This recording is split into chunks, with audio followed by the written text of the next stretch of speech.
primetime news this evening, MPs and ministers should retire at 65. The view of most Jamaicans in the latest R.J. Glena Don Anderson poll. 1,000 murders and counting. Bloody year for Jamaica as gangsters continue to spread mayhem. And iconic Fern Gully in St. Anne set for improvements in coming months.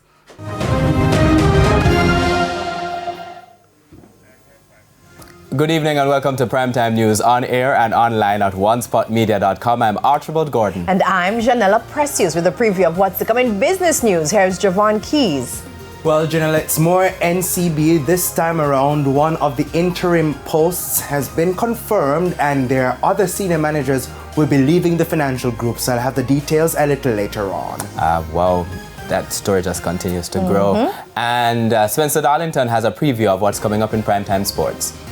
Thank you, Archie. Well, Lorne Donaldson and the JFF are set to have some talk soon regarding the possibility of him staying on as Reggae Girls head coach. We'll have more details in Primetime Sports later. There's also sports commentary, E-Prime, and weather in this newscast. But before the break, the feedback question. And this evening we're asking, at what age do you think politicians should retire and why? You can share comments online, facebook.com/televisionjamaica, and tweet us at TVJ News Center.